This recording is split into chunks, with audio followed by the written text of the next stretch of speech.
नमस्कार दोस्तों, IAS nest के टॉपर टॉक्स में आप लोगों का स्वागत है। आज हम लोग के बीच में निहारिका जी उपस्थित हैं, जिन्होंने यूपी पीसीएसजे परीक्षा में एक बेहतरीन रैंक हासिल की है। वो आज अपने इस परीक्षा के दौरान जो रणनीतियाँ थी, उनकी जो चैलेंजेस थे, उनके साथ में जो उनकी सफलता के मूल मंत्र थे, वो सारी चीज़ें साझा करेंगी आप लोगों के बीच में। स्वागत करते हैं हम लोग निहारिका जी का। तो आप अपने बारे में कुछ बताइए कि कैसे रहा आपका ये जर्नी। सर, सबसे पहले मेरा नाम निहारिका यादव है और मैं मनकापुर गोड्डा से हूँ एंड मैंने अपना DLLB नेशनल यूनिवर्सिटी लखनऊ से किया है and then I did my masters from MIT and ये मेरा फर्स्ट अटेम्प्ट था यूपी पीसीएसजे पे और hopefully it happened with my people. क्या चैलेंजेस आए आपके साथ इस तैयारी में? सर, सबसे पहली चीज़ तो ये थी कि कोर्स बहुत ज़्यादा था क्योंकि यूपी में GS भी आती है, लॉ भी आती है एंड अभी तो 9 सब्जेक्ट्स लॉ के और ऐड कर दिए गए थे, तो बहुत ज़्यादा कोर्स था। तो उस कोर्स को स्ट्रीमलाइन करना और एक लिमिटेड टाइम में उसको पूरा पढ़ के रिवाइज करना, तो वो थोड़ा सा स्ट्रीमलाइन करने में आई थिंक सबसे ज़्यादा प्रॉब्लम आती है। ठीक है। इसके अलावा जैसे आपने जब उसमें प्रीलिम्स के लिए, मेंस के लिए और इंटरव्यू के लिए एक लंबी जर्नी है जेके, तो इसके लिए आपने ऐसी क्या रणनीतियाँ साझा की जो आप जैसे कुछ शेयर करना चाहेंगे जो बच्चों के लिए थोड़ा सा आसान हो? सर, जिस दिन भी नोटिफिकेशन आया था, सबसे पहले प्री में आई टू स्टडी अ लॉट। मैं बहुत पढ़ती थी क्योंकि मैं प्री और थोड़ा सा और ऊपर लेवल मेंस के लिए भी पढ़ लेती थी, ताकि जितने भी MCQs आए, अगर वो थोड़ा हायर लेवल के भी आ रहे तो भी मैं उसको सॉल्व कर पाऊँ। I was very thorough with my current affairs and GS में मैंने थोड़ी सी बेसिक नॉलेज ले ली थी कि बेसिक नॉलेज के अगर अच्छे क्वेश्चंस आ जाएंगे थोड़े मीडियोकर तो मैं उसे सॉल्व कर पाऊंगी। करंट अफेयर्स मैंने बहुत अच्छे से पढ़ी थी और मैंने लॉ बहुत अच्छे से किया था। लॉ का मेरा टारगेट इतना था कि आउट ऑफ 150 क्वेश्चंस एटलीस्ट 125 तो सही हो जाए एंड मेरी लॉ थोड़ी अच्छी भी थी तो वो भी गया था। एंड देन इसलिए जब क्वालिफाई हुआ तो मेंस में मुझे उतनी दिक्कत नहीं हुई थी क्योंकि मैंने ऑलरेडी प्री में थोड़ा मेंस लेवल का पढ़ा था। हाँ, जैसे मेंस की बात आई तो मेंस में ऐसा क्या किया जाए? जैसे कई सारे बच्चों के साथ में समस्याएं होती हैं कि हम ऐसा क्या करें कि जिसमें हमें अच्छे नंबर आ सकें और सारे कंटेंट को हम फुलफिल कर सकें जो डिमांड है, तो उसके लिए आपने क्या किया था?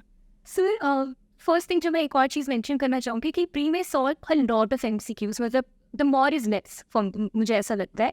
तो क्योंकि मैंने मेंस के लिए भी थोड़ा सा पढ़ लिया था इन माय प्री एग्जाम, तो मेंस में जब एक्चुअल वो 3 महीने थे तो I focus more on GS and local laws क्योंकि और एंड लैंग्वेज एज वेल, क्योंकि लैंग्वेज काफ़ी स्कोरिंग होता है। एंड मैंने अपने दिमाग में एक फॉर्मेट सेट कर लिया था कि अगर लॉ का पेपर आएगा तो ज़्यादा सोचना नहीं है, उस वक्त इंट्रोडक्शन दे देना है, बॉडी लिख देनी है, जो कि स्ट्रिक्टली बैराक तक ही होती थी। एंड थोड़ा सा अगर स्पेस बच रही है तो इलस्ट्रेशन या फिर रिसेंट केस लॉज या फिर लैंडमार्क केस लॉज एंड चाहिए कह सकते हैं कि BRF की बहुत बड़ी भूमिका है इसमें। बहुत। I think as a law student you have to be thorough with your bare act. Interview में क्या एक्सपीरियंस रहा आपका? सर, इंटरव्यू में ऐसा वहाँ पे कुछ इंटरेस्टिंग हुआ आपके साथ में जो आप शेयर करना चाहेंगे एस्पिरेंट के साथ में? यस सर, जो मेरा लास्ट क्वेश्चन था वो ये था कि आप लॉ ऑफ हैप्पीनेस को जुडिशियल जस्टिस सिस्टम से कैसे रिलेट कर सकती हैं। क्या आपको लगता है कि इंडिया में जस्टिस सिस्टम ऐसा है कि लोग उससे खुश रह सकते हैं कि नहीं?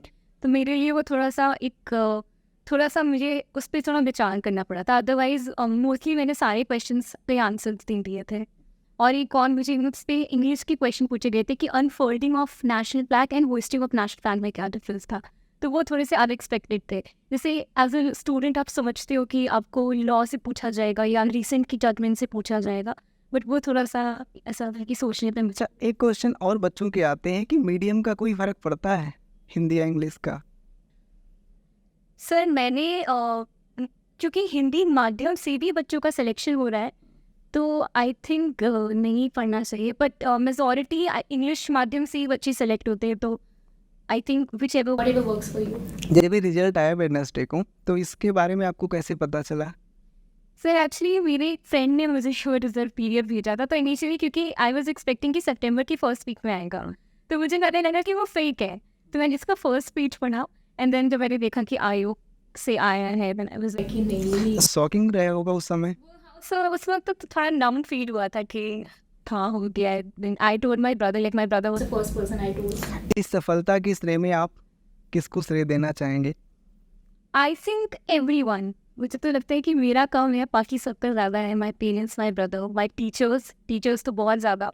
अच्छा, कई बार कुछ क्वेश्चंस ऐसे आते हैं, जैसे ये कहा जाता है बच्चों के द्वारा कि हम सेल्फ स्टडी करें या इंस्टीट्यूट से करें, इन सब में भूमिका किसकी? जैसे इंस्टीट्यूट की कितनी भूमिका है इस पूरी तैयारी में? सर इंस्टीट्यूट की बहुत भूमिका होती है। मेरे लिए मैं दोनों करती थी, like it was 50-50% for me, कि इंस्टीट्यूट की इससे भी बहुत भूमिका होती है क्योंकि वो सबको पता है कि पढ़ना है, ये सिलेबस है, बट सिलेबस को स्ट्रीमलाइन करना वो आपको इंस्टीट्यूट बताएगा, वो आपको टीचर्स बताएंगे। क्लास में आने का एक और मतलब होता है कि आपके कॉन्सेप्ट्स बहुत अच्छे से क्लियर हो जाएंगे।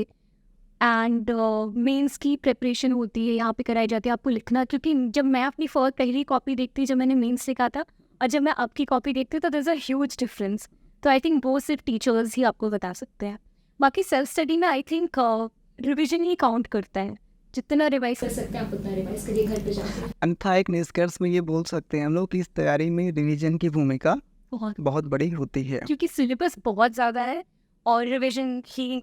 ये एक लंबी जर्नी है निहारिका।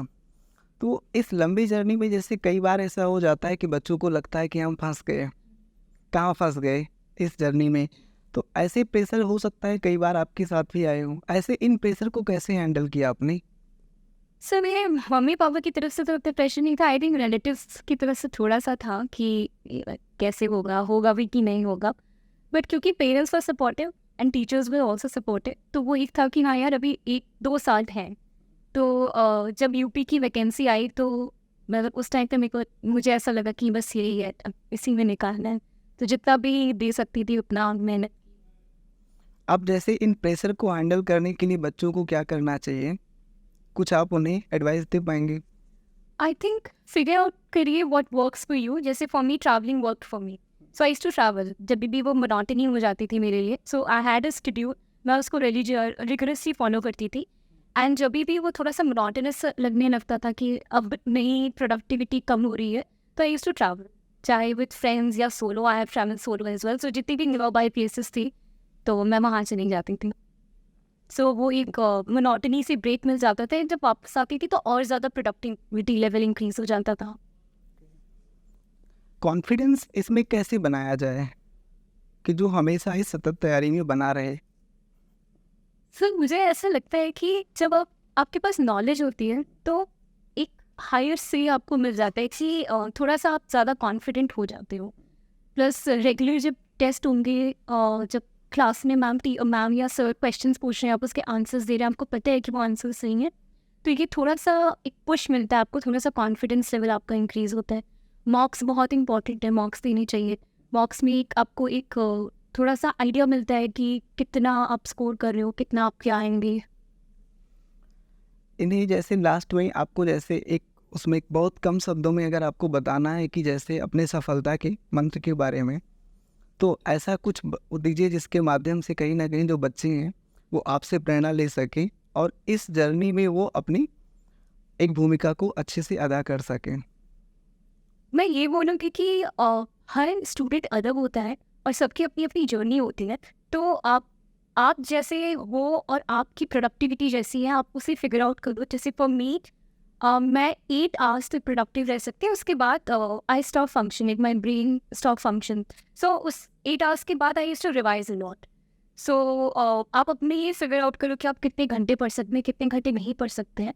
फोर्स मत करिए अपने आप को किसी चीज़ के लिए, एंड जितना रिवाइज कर सकते हैं, जितना टेस्ट दे सकते हैं, जितने MCQ सॉल्व कर सकते हैं, फॉर मीन्स जितना आंसर राइटिंग कर सकते हैं एंड टाइमली आंसर्स लिख सकते हैं, उतना आपके लिए बेहतर होगा। और बोलना सीखिए, क्योंकि इंटरव्यू में अल्टीमेटली आपकी कॉन्फिडेंस, आपकी पर्सनैलिटीज देखी जाएगी, तो make sure you speak confident.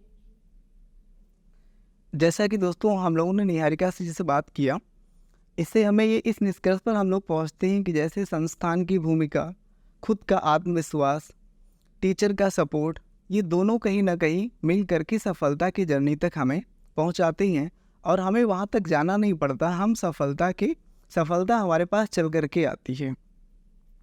धन्यवाद निहारिका।